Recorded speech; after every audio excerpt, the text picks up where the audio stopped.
Right, we are. I'm unmuted. So, hello everybody. I'm going to tell you a little bit about some of the work we've been doing in carrying out some surveys on the Downs and a little bit about some of the results. So, without further ado, let me just, tell you a little bit about what I'll be telling you. First of all, I'll tell you why we've been carrying out these surveys.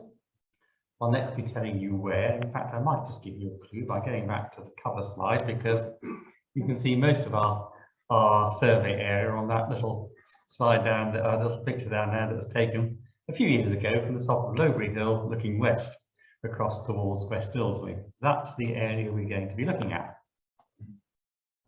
I'll be looking therefore at the where, how, in other words, what we did, and then having a look at some of the results and outputs. And there is one thing I realised. I've been away in Norfolk, a little birding trip earlier this week, having submitted this talk to Rob to put on his computer ready for this evening, that I actually forgot to include the last slide. The last slide would have two things on it. The first one would be a very dull one, saying that the maps that have been copied were copyright of the Ordnance Survey, which is not very important. The much more important one was to thank the people that had helped out with these surveys. So let me do that in case I forget at the end. So there's a very small select group who helped me. First of all, present tonight, Andy Tomaszynski. Secondly, Andrew Taylor, who I don't know if he's present online, but thank you, Andy. Thirdly, sadly, the late Renton Rigoletto was a member of our team, much missed and contributed greatly towards them. And finally, a guy called John Willis, who's not actually a club member, but from just over the board in Oxfordshire. So thanks to all of those people for the efforts that they put in, which helped produce some of the results we'll be talking about now. So why? Well, one of the things that became clear with the results from the Bird Atlas survey that we carried out between 2007 and 2011 was that the area of the Downs running along the northern boundary, the western part of the county, the high part of the Berkshire Downs, seemed to be important because a lot of threatened farmland species still seem to be present and actually in some cases doing quite well there. And in the maps, there's the linnet maps, for example, from the online version of the atlas. You'll see concentration of records, and if you look at the two smaller maps, the two smaller planned maps showing highest numbers in that area. And on a larger scale, here is the map that we incorporated in our combined Thames and Dorset atlas, which shows the corn buntings in the whole of our 5 counties, the Berks, Oxon, Hertfordshire and Bedfordshire. And you'll see there are 2 areas that the red shows where they've disappeared.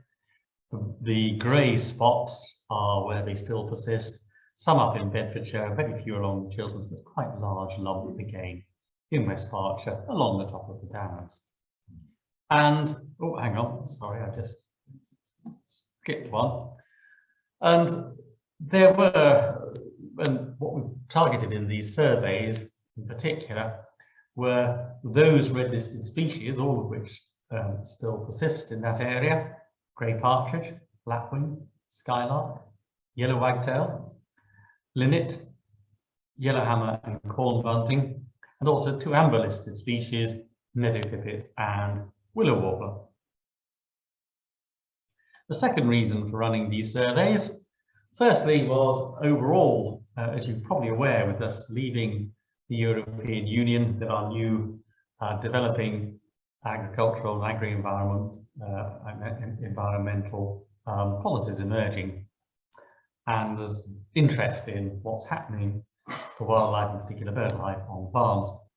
And slowly emerging, and it is very slowly emerging, is something called environmental land management schemes, which are going to form, unless they throw the whole lot out now, as everything seems to be up in the air, the basis of future subsidies being paid to farmers.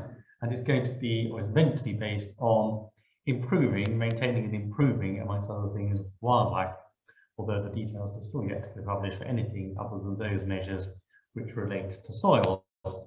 The other reason for undertaking these was that in the period about 7 years ago, the famous Sir James Dyson of vacuum cleaner and other electrical equipment fame bought up 2 large landholdings on the downs in it, which ran through some of the areas that we identified as being good for some of these registered birds.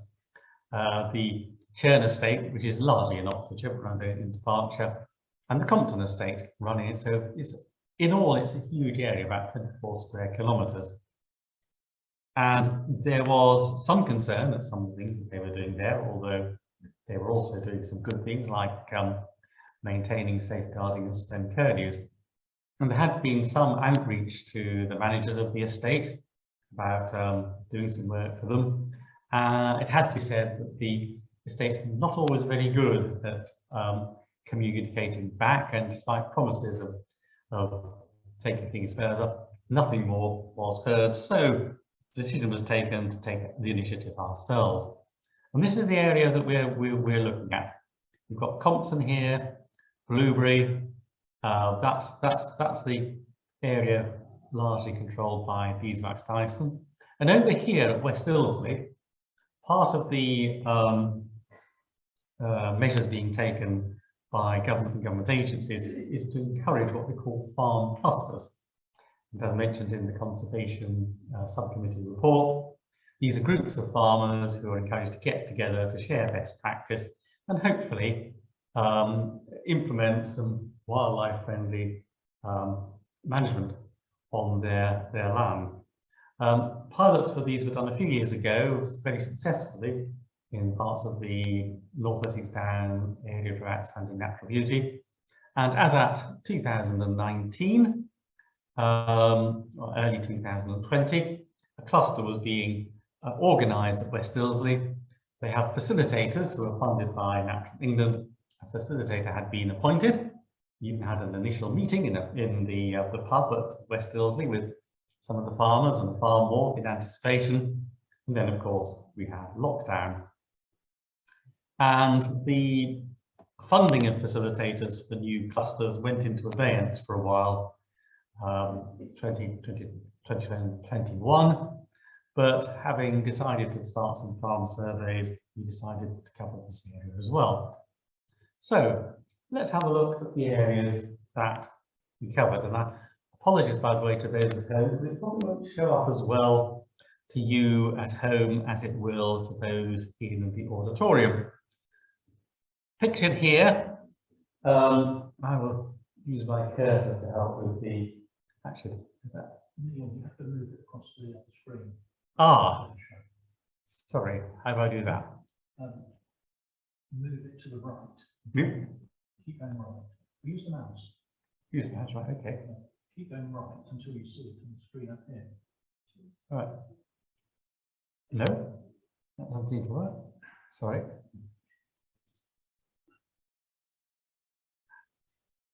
So move it right. Do you click on the image and move it over? No. No. You need to move the mouse across. The mouse across. Okay. That screen is here, I think, in relation. So you bring the mouse over this way. There you are. You're on that. Then. Oh, I see what you mean. Oh, right. Okay.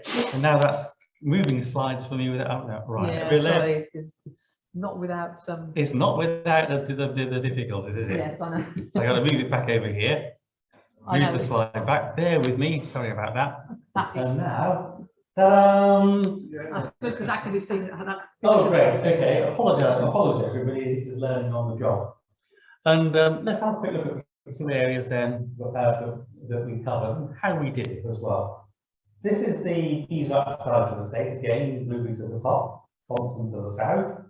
And the good thing was, even in the absence of any great correlation with the estate office, there's a lot of public rights of way, some of them are well known to birders in the county, so we were able to devise 3 survey circuits, one in the north, as we all of Oxfordshire, the central one here, which starts at the old railway bridge at the end of Lane, which some of you know, place of Bottom Park to go Burnley, goes up the hills at the top there, back down and along, and the final U-shaped one starts at the same junction of the ridgeway there with the road that goes down into Compton, goes down across and back up again. One of the things that we're particularly keen to look at is it's become clear in recent years that one of the problems that all wildlife has is lack of variety in habitat. The buzzword of the recent years has been heterogeneity. You need to have lots of different habitat around for the wildlife to take advantage of the various resources that they offer. Sorry to interrupt, Neil, but I've just had a comment on Zoom that when you face the screen, your sound gets, they can't hear you very well. Okay, in that case, Sorry, I know it's really difficult with the mouse. so I will Thank you. I will have to turn around. Apologies, everybody. And these areas, both of these areas, in fact, are quite good for that. You'll see marked up on the plan. I will now turn my head so I can. There are lots of gallops here and here at West Ilsley. We've got the gallops as a part of the Shannon racing establishment there. We've got at Compton, we've got the Compton gallops at the top, which are used by Hughie Morrison at West Ilsley, and further gallops over here, which are used by Jeff Johnson Hawkins. So there's those in what people tend to regard the downs as just rather boring, monotonous arable farmland, but it's far from that. You've also got a feature which is kind of like self-explanatory. You don't really think about. You've got the ridgeway, the Fair Mile that runs into it over here, and other wide drove road tracks, which are not just a bit of gravel down the end of the field. They're often a trackway, a margin, which in various states of management, and that's been one of the things we've tried to discuss with Beeswax Dyson Estate, about a habit of cutting them all regularly. Often hedges, or indeed almost as valuable as hedges, are scattered hawthorn or blackthorn hedges too, which act as corridors of land that's not cultivated, it's not sprayed, it's not managed, and has nesting opportunities as well. So it's got food, it's got kind of habitat birds need for nesting as well. And again, apologies, here's turn here. Get the pointer back on here. At West Ilsley, it's a similar situation. There are two circuits that we devise here. One going on the ridgeway down to the village and back up again, the gallops at the end. The second one going along the ridgeway and doing a circuit down the hill, down the top of the hill and back up again. And these were designed partly just to take advantage of the public rights of way, because that's the way you could go without asking anybody anyway, but also they encompassed a good variety of the habitat that was present. So let's have a little look. I can get my cursor back onto the screen. We won't spend too long looking at these tables of figures. These are the results of our 2 seasons at Beeswax Dyson. We did our first one in 2019. 2020 was a wipeout due to lockdown, and we repeated again in 2021. As well as the target species, I decided to include a few similar species just to see if there's any patterns of contrast that might be worthwhile picking out, like red-legged partridge for greys, whitethroat, another warbler species, willow warbler, chaffinches and goldfinches, as well as the other finches, and reed buntings, because there's a small number of reed buntings up on the downs, and it seemed to be a good idea just to see what they were doing as well. And here is the similar table for the 2 years that we did at West Ilsley, 2021 and 2022. Again, the same species there shown. I'm not going to go too much through the actual figures in these tables. I'm hoping I've now done a revised report on all 4 years. What I'm now going to do is give you a few headlines from the results of our survey. Let's start off with the not very good news. Here are 4 species, target species, where the news is not at all good. Let's start at the bottom with grey partridges. A few grey partridges were seen, but hardly any at all. Lapwing is probably even worse. In the days of the Atlas, there were still quite a few breeding lapwings on both sites. No evidence of breeding at all. The only excitement, if you like, apart from the odd early or late record, was a flock of 60 odd, I think, was shown up on the table, which Renton had after his last visit in July to one of the Compton sites. So that lapwing is probably one of the biggest birds of concern in southern England, I think, on downland. They do seem to be going down. And there doesn't seem to be any particular cause that you can put your finger on, because although, yes, they don't like spring cereals, winter cereals rather, on the other hand, 10 years ago, you quite usually find a few lapwings on the stone curlew patches, of which there are many on the downs. But this year, I think of when I think of the stone curlew patches that I regularly see, I think there are a couple at one in Oxfordshire where there used to be 6 or 7 pairs 10 years ago. There's another above Streetley where we used to have 5 odd pairs of 4 or 5 pairs, now down to 2 pairs. And a couple more that are around the Compton area now have no lapwings on them at all. If it was going to be purely an environmental and land management problem, you'd have thought that they would still be there, but they're not. I would say now that lapwing is scarcer as a breeding bird on the Berkshire Downs than quail. Then the other two are 2 birds where something bigger at play, because they reflect national trends. The willow warbler at the top and meadow pipit. At the time we did the Atlas, 2007 to 2011, meadow pipit have largely become confined to the area that we're looking at, that strip of land along the northern boundary of the county along the downs. Not difficult to find them. I remember having a rest, sat in the grass on just west of Bury Down when doing my casual visits, watching meadow pipits bringing food to a nest that I couldn't find. But we had hardly any records of meadow pipit at all during this survey. Certainly no evidence of breeding at all. And on the downs in the area that we're looking at, the only kind of sign of territory holding was on the Oxfordshire side of Lowbury Hill this year. But that's a national trend.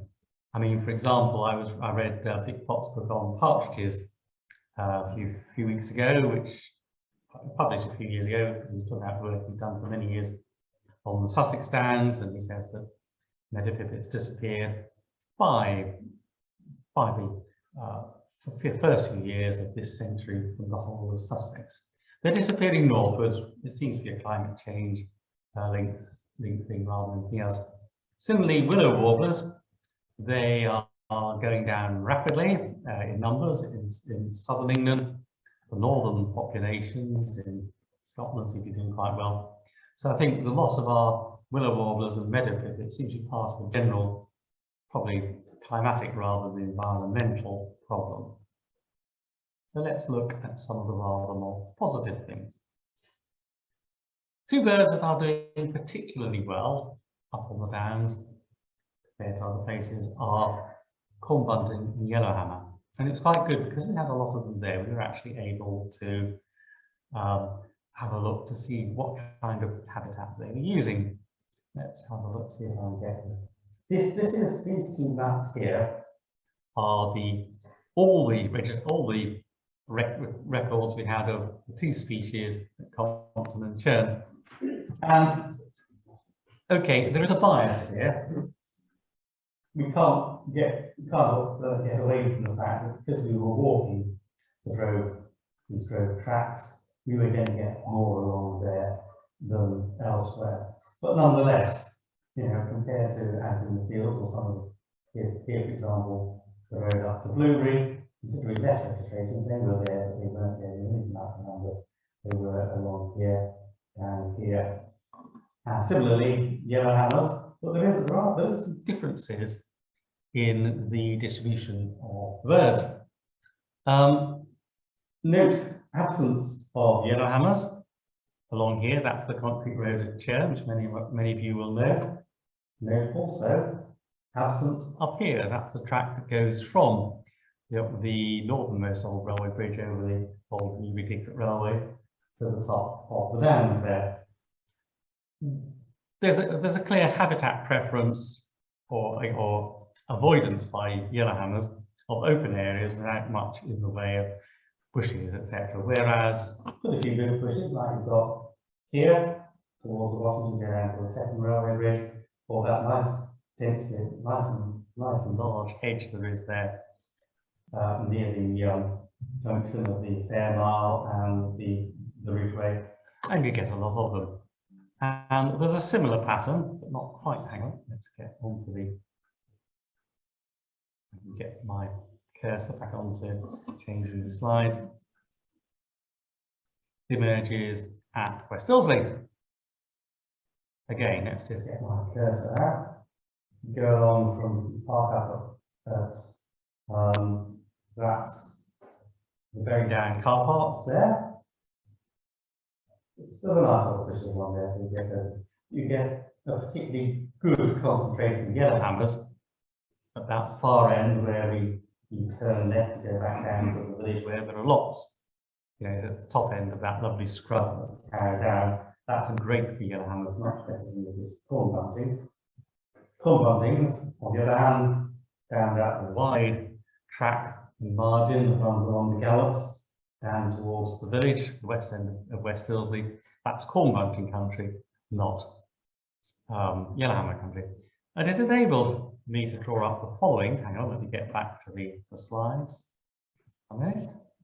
Here's a nice little analysis of what birds like and what these species like and what they don't like. Those characteristic droveways with wide corridors are good for corn bunting, yellowhammer, goldfinch, linnet, some of those other species, in lesser numbers, but they still like it.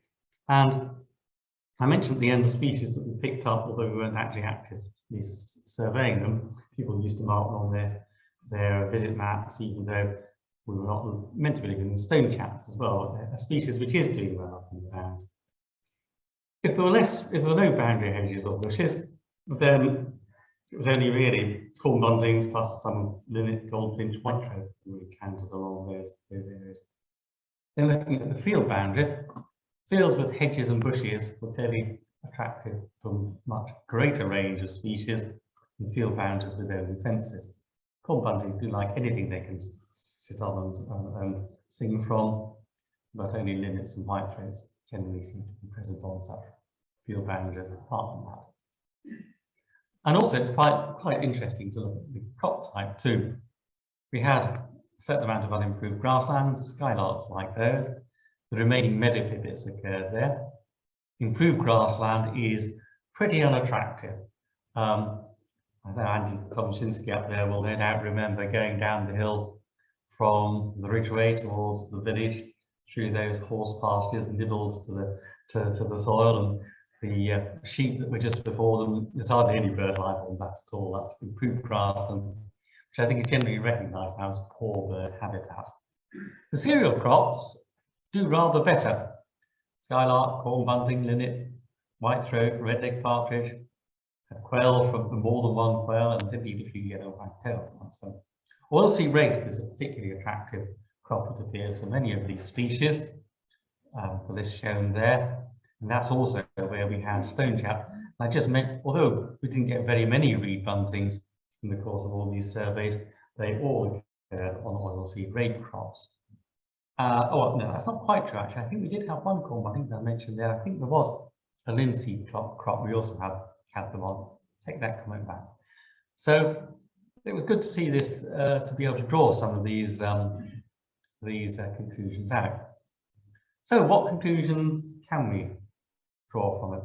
There certainly does appear to be not only a benefit from mosaic habitats, but also linking habitat corridors. One thing that I noticed being up on the downs, we do have For example, beeswax Dyson are very good at setting aside areas, often they're small fields, which I do pull their leg, it's probably just not worth cultivating anyway. Leaving them grow wild, they are quite attractive to birds, but they are isolated. They are few and far between. When you look and see at the value of those old droveway corridors, and the fact that we've got old droveway corridors running all the way along that strip of land along our northern boundary, perhaps that's the reason why we've kept a lot of these species that we've lost elsewhere. Future challenges. Well, we are hoping to run, as you'll gather, a series of farm surveys for farm clusters, despite our limited resources, to help the farmers first of all see what they've got and possibly give some suggestions about what they might do in the future. And judging by the poor results for many of these species from the rest of the county, I suspect it's going to be a fairly grim and not particularly inspiring exercise in many cases, because also those species we found in good numbers on the top of the downs we won't find elsewhere. But we will be able to see what, in more detail, the habitats that they have. And it may be that if we were to encourage people, for example, at Sullen, where the Sullen estate would like us to do some work, they have got paths crisscrossing them, but they're all open. There's no field boundaries or anything there. Perhaps if they were to lay out some nice Grove Road type pathways, perhaps they might get more birds. The other future challenge, though, for the whole of the, well, another great challenge is the uncertainty about the environmental land management scheme. It was put on hold of the development of the scheme, and nobody really knows what's going to come out of the bottom, what the preferred land management regimes are going to be, and how carefully they will have been researched, what is going to be available for our way of funds to influence farmers. It's all a little bit unknown at the moment. And there are other factors too that you hear a lot about, but which actually, frankly, are not terribly well understood. And that perhaps surveys like this aren't really able to help very much. The predator problem is becoming increasingly a matter of controversy. Are we losing ground nesting birds because we've got too many predators? Have got too many predators because we've got too many pheasants released? There's a lot of debate about that. Recreational pressure is becoming an increasing issue. You go up on the downs, sadly, all too often you'll see dogs out of control, racing up and down the gallops, chasing hares and disturbing other wildlife. That's a problem that we probably won't be able to get a great handle. And as mentioned in looking at the meadow pipits and willow warblers, there's climate change too, but a factor is totally outside our control, totally outside any land management regime and any funding regime that the government may put in place for farmers. It's not going to have an impact on those.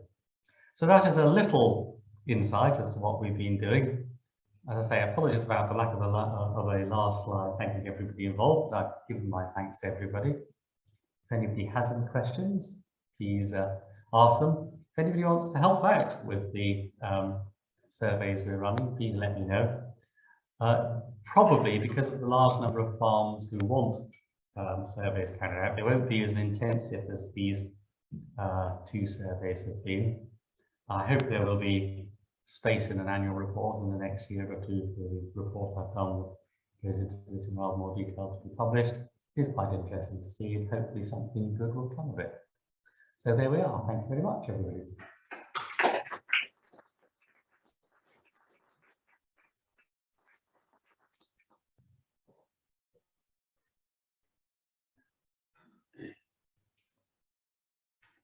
Right.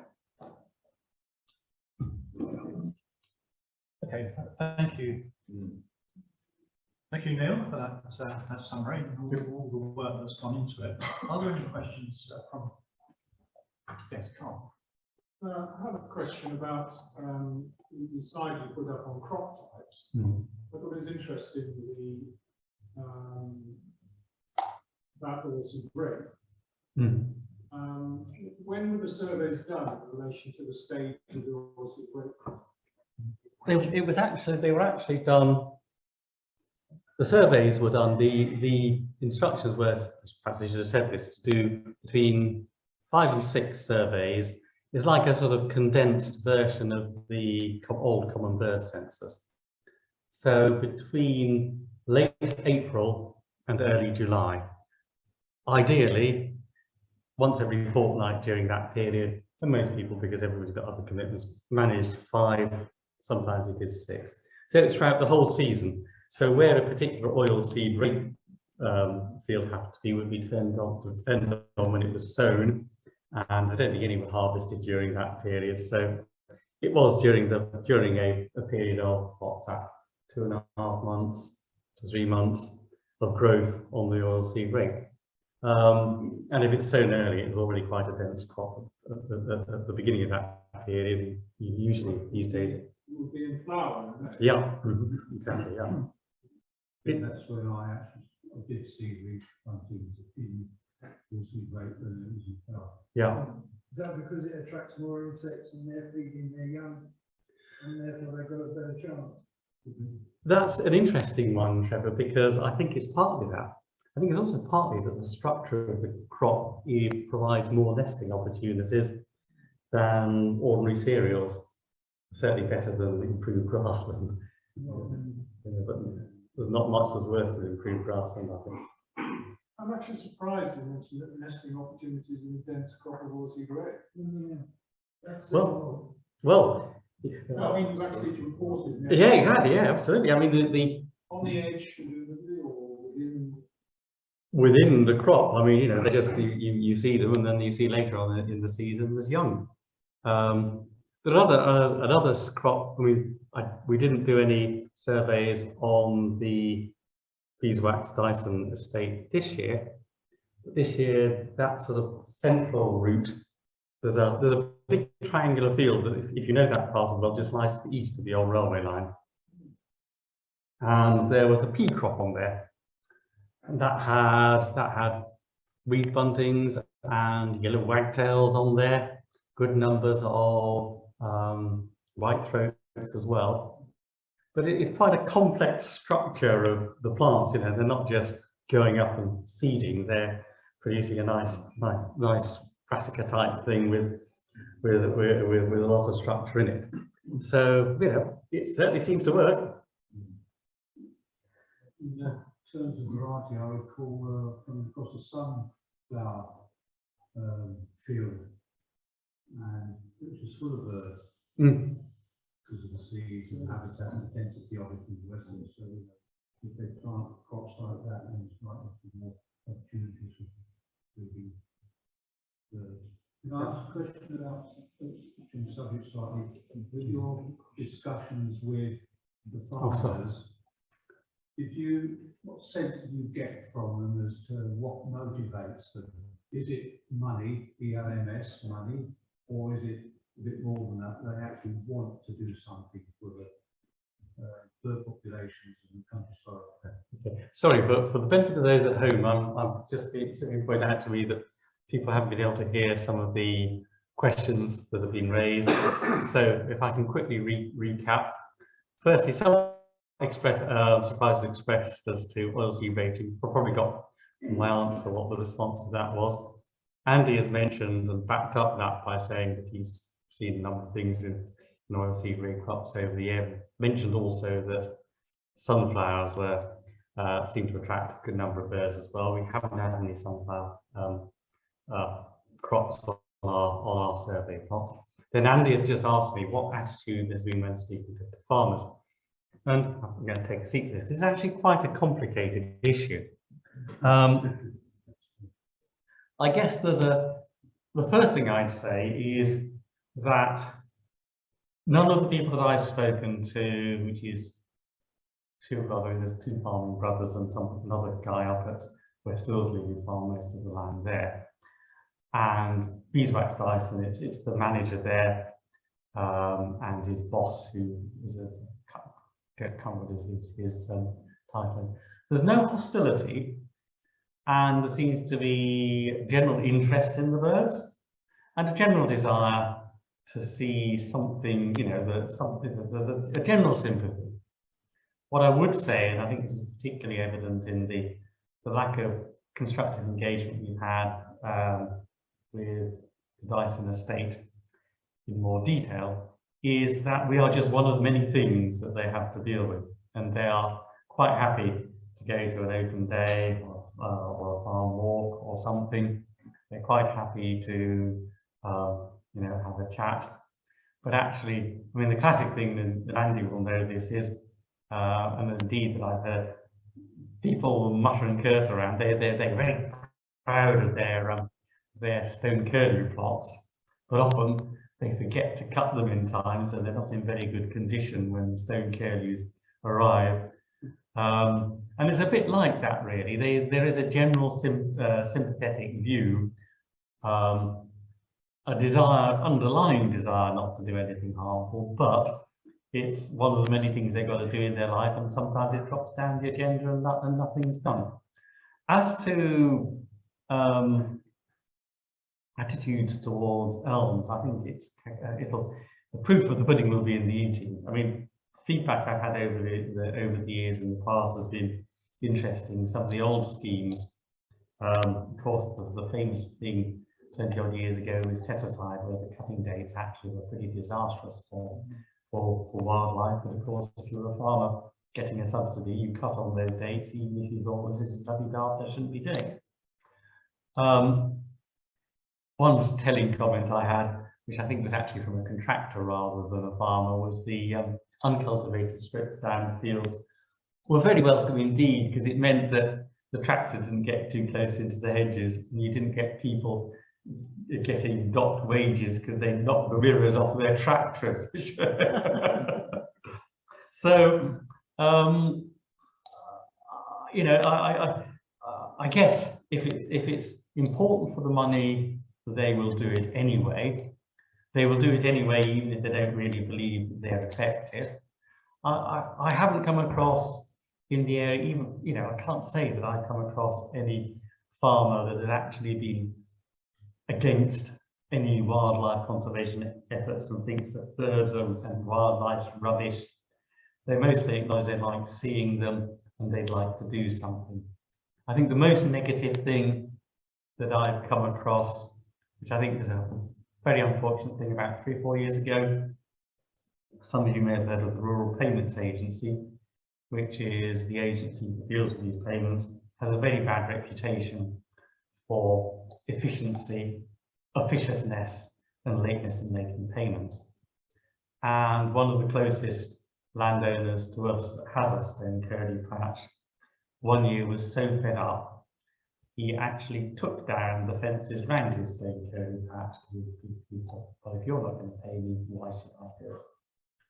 Which I think is a great shame. I mean, to be fair, the fences went up the following year and the stone curlews there ever since. But you can have a bit of sympathy. So I don't think that the farming community is positively against it. I think it is sympathetic, but it is just one of many things that they need to, you know, just, you know, like all the other things they've got to do, health and safety and all the rest of it. None of them goes out of their ways to kill their staff in farm accidents. They'll do what they can. It's one of the long list of things they've got to do as part of their farming life. Sunny, you've got a question? Actually, Brian Clues does, who's on online. So. Oh, right. Good evening, Brian. Hi, Neil. Hope you're well. Thanks for all you've taught us this evening. You may have partly answered my question in what you've just been saying, but we're looking at trying to reintroduce grey partridges out here in the eastern remote parts of the county. And I wondered, from what your services and experience with farmers up there, whether that sort of scheme would be successful, and what sort of size farms you think might be adequately got the adequate habitat for that sort of thing in your experience. I think, Brian, that most farmers would love to have grey partridges on their farms.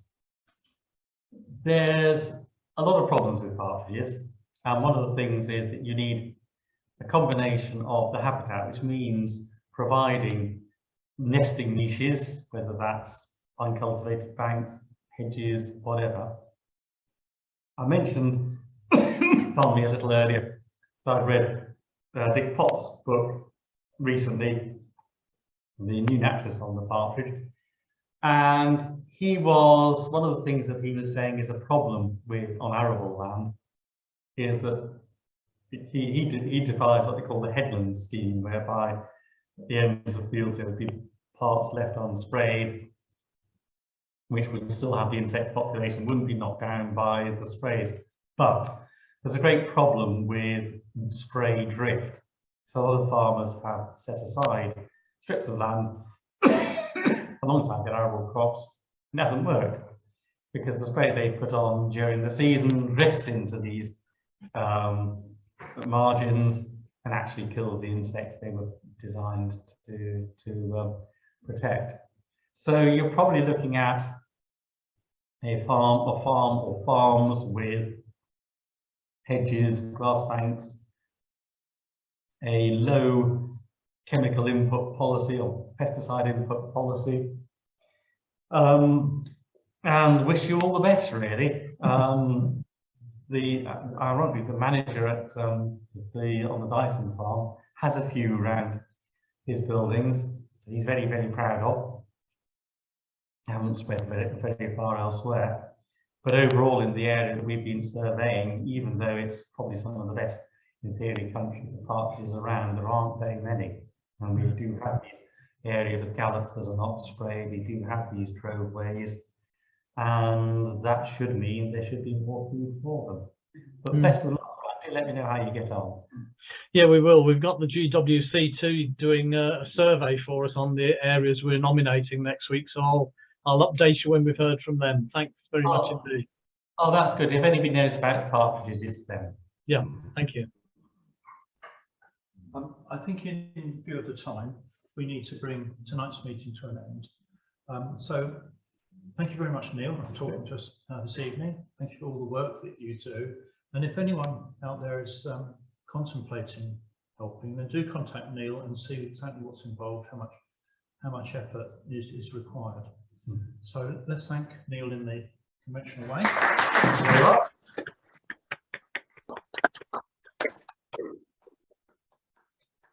And just to say, the next indoor meeting is in a fortnight's time, a Sub-Antarctic Experience, the Prince Edward Isles.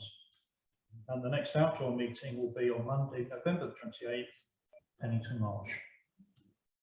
Thank you and good night.